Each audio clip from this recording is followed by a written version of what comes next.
Corona positive ಬಂದು ಮೃತರಾದ ಬಳ್ಳಾರಿಯ ತಡಗಜಿಯ ನಿವಾಸಿಯೊಬ್ಬರ ಅಂತ್ಯ ಸಂಸ್ಕಾರವನ್ನು ಗೌರಿಹೊಳೆಯ ರುದ್ರಭೂಮಿಯಲ್ಲಿ ನಡೆಸಲು ಗೌರಿಹೊಳೆ ನಿವಾಸಿಗಳು ವಿರೋಧಿಸಿದ ಹಿನ್ನೆಲೆಯಲ್ಲಿ ಶವ ಸಂಸ್ಕಾರವನ್ನು ಸುಳ್ಯದ ಕೊಡೆಯಲ್ಬಲ್ಲಿನ ಹಿಂದೂ ರುದ್ರಭೂಮಿ ವಿಮುಕ್ತಿಧಾಮಕ್ಕೆ ಸ್ಥಳಾಂತರಗೊಂಡು ಅಲ್ಲಿ ಅಂತ್ಯ ಸಂಸ್ಕಾರ ನೆರವೇರಿಸಿದ ಘಟನೆ ನಡೆದಿದೆ. ಬೆಳ್ಳಾರೆ ತಡಗಜಿಯ ವ್ಯಕ್ತಿಯೋರ್ವರು ಅಸೌಖ್ಯದಿಂದ ನಿನ್ನೆ ಮುಂಜಾನೆ ನಿಧನರಾಗಿದ್ರು. ಇವರ ಕೊರೋನಾ ವರದಿ ಪಾಸಿಟಿವ್ ಆಗಿತ್ತು. ಇವರ ಅಂತ್ಯ ಸಂಸ್ಕಾರವನ್ನ ಬೆಳ್ಳಾರಿಯ ಗೌರಿಹೊಳೆಯಲ್ಲಿರುವ ರುದ್ರಭೂಮಿಯಲ್ಲಿ ನೆರವೇರಿಸಲು ಗ್ರಾಮ ಪಂಚಾಯತ್ ಆಡಳಿತ ಮಂಡಳಿ ನಿರ್ಧರಿಸಿದೆ. ಗೌರಿಹೊಳೆಗೆ ಬಂದು ಸಿದ್ಧತೆಯನ್ನ ಮಾಡತೊಡಗಿದ್ರು.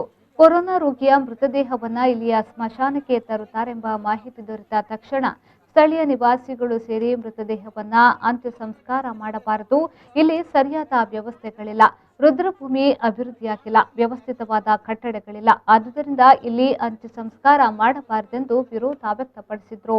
ಬೆಳ್ಳಾರೆ ಪೊಲೀಸರು ಕೂಡ ಸ್ಥಳಕ್ಕೆ ಬಂದು ಮನವೊಲಿಸಲು ಪ್ರಯತ್ನ ಮಾಡಿದ್ರೂ ಫಲ ನೀಡಲಿಲ್ಲ.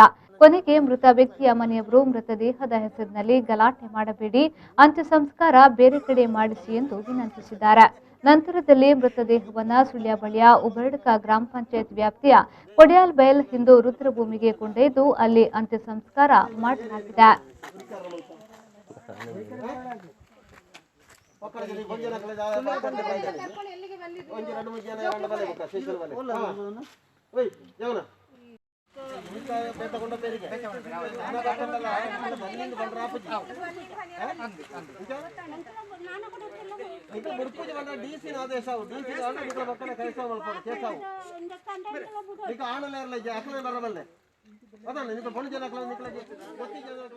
ಬ್ಯೂರೋ ರಿಪೋರ್ಟ್ ವಿ4 ನ್ಯೂಸ್ ಬೆಳ್ಳಾರೆ.